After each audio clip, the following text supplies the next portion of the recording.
eu estudava escola pública, né? E até o Gustavo Borges é cliente nosso, um grande amigo meu pessoal, né? E eu fiz um podcast com ele. E eu falei, Gustavo, pô, eu jogava bola, bicicleta, nadava, vôlei, fazia tudo até esporte, cara. Eu só não ganhava, eu achava que eu era ruim. Entendeu? Eu falei, eu sou ruim, né? Mas aí que eu fui entendendo que eu tinha uma limitação física, que começou a apontar muito nessa fase aí de 10 a 12 anos, né?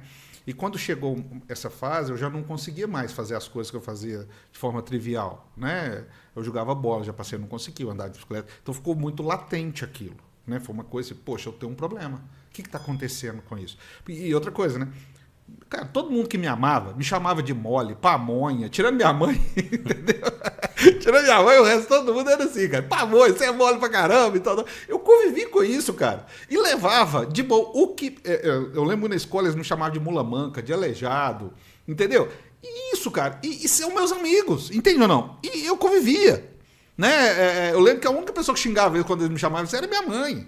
Entende? E, cara, eu convivia. E são pessoas que querem meu bem, que eu convivo há 40, 50 anos. Eu fiz 50 anos, cara. Então, assim, eu tenho amigos de primeira série de grupo, que eu convivo com eles. Entende? Então, assim, isso não faz as pessoas maus. Você tem que entender o ambiente, a época, por isso você perguntou as décadas, né? E o momento de cada um. Eu acho que isso é importante. E querer mudar as pessoas no tapa de uma coisa que elas viveram a vida toda, do dia para a noite, não funciona. Assim como não funciona mudar a nova geração da mesma forma. É esse equilíbrio que eu acho que a gente tem que buscar. E aí, cara, como eu comecei a trabalhar com 11 anos, e uma das minhas funções era ser office boy. Ser office boy para o seu público aí que não sabe, é o motoboy de hoje, só que a pé e de ônibus, entendeu? Fazia as mesmas coisas, só que a pé de ônibus. E no mundo offline, né? Não existia banco digital, não existia internet, e-mail, WhatsApp, nada, né? Tudo no braço. E aí, cara, olha pra você ver, eu chegava nos pontos de ônibus, eu não dava conta de subir no ônibus, porque o integral de ônibus é dessa altura. Eu olhava a carinha ali do que era mais bonzinho, que tinha força física, e pedia a ele para me subir. E aí veio uma lição importante para mim. Que apesar dos seus desafios, apesar das suas limitações, seja de qual nível for físico, mental, não importa, missão dada é missão cumprida. Eu nunca deixei meu vitimismo sobrepor as minhas entregas, as minhas obrigações. Entende? Porque elas eram importantes. Né? Poxa, alguém confiou em mim. Se confiou, eu tenho que ter responsabilidade. Eu falo isso até hoje com meus clientes. Eles falam assim, cara, eu confio em você. Eu falo, não, pode ficar tranquilo, eu sei que atrás disso tem responsabilidade.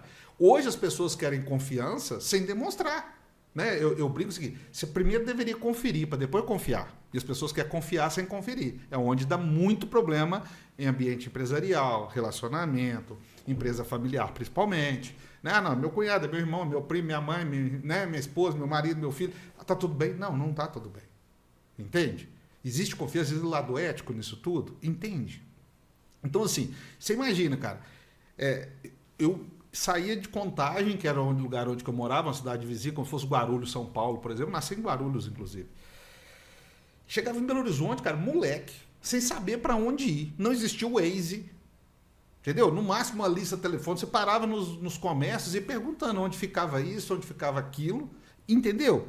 E olha, o temor disso, né, já te dava segurança de você confiar, aprender a confiar em você mesmo, de aprender a se orientar, de aprender a relacionar com pessoas. Porque os meus primeiros networks foi como office boy. Por quê? Como o mundo era offline, você saía da empresa, todo mundo pedia pagar água, conta, luz, carnê, escola de menino, entendeu? Não. Você era meio que assim, você ajudava todo mundo ali, mesmo que não fosse só coisas da empresa, porque não tinha outro jeito. Ou o cara tinha que parar o trabalho para poder fazer, porque você tinha que ir no banco pagar a conta. Né? Não existia nem casa lotérica pagando conta ainda, entendeu? Não tinha aplicativo. Não existia. E aí, cara, eu chegava lá no banco, por exemplo, às vezes a fila grande demais, eu via as meninas do caixa fazer sem almoçar, sem lanchar, eu ia e buscava lanche para elas. Entendeu onde que eu quero chegar? Aí eu comecei a me relacionar. Obviamente, o dia que eu chegava no banco atrasado, elas também me põem para dentro. Entende? Aí eu comecei a entender que servir o outro era uma forma de conexão.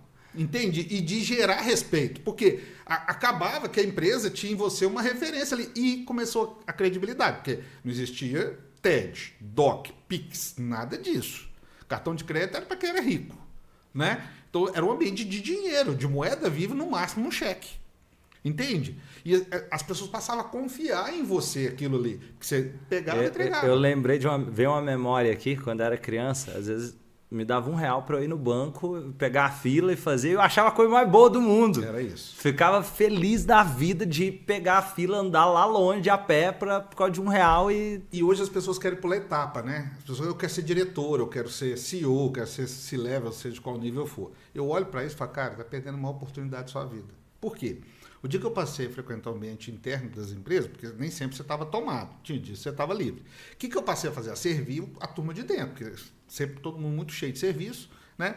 E aí, para eu chegava no financeiro, o cara me pedia ajuda, né, para compor ali o time, eu tinha uma visão de fora que ele não tinha. O cara que estava com a bunda na cadeira não tinha visão. O cara que não passou por office boy, entendeu? E eu comecei a sacar isso. E eu falava com os caras, ó, faz 3 cheques aqui, ó. O banco não vai aceitar um cheque só para pagar tudo. Fornecedor. Porque eu sabia o caminho, eu sabia o processo, entende? A visão, como é que começou? Aí, pô, eu ia pro Cardex, era tudo ficha, você controlava estoque, tudo em ficha de Cardex. Cabeça branca vai lembrar disso, entendeu? Então, eu fui aprender que era almoxarifado, supply chain. Aí, poxa, eu fui para balcão, então eu fui aprender comercial, lidar com pessoas, tratar, fui pro caixa, fui aprender a lidar com dinheiro, troco, essas coisas, entende?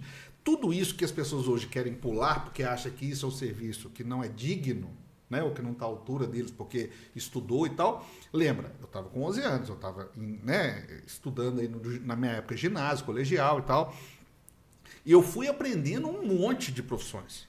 Esses dias eu tive uma discussão com o RH, né, num cliente nosso lá, porque ela veio dizer o seguinte, a pessoa está acumulando função, está fazendo mais do que foi contratado. Eu falei, cara, tudo bem. Então você está me falando o seguinte, se a pessoa foi contratada só para A, ela vai fazer, como é que ela vai aprender carreira? Como é que ela vai crescer?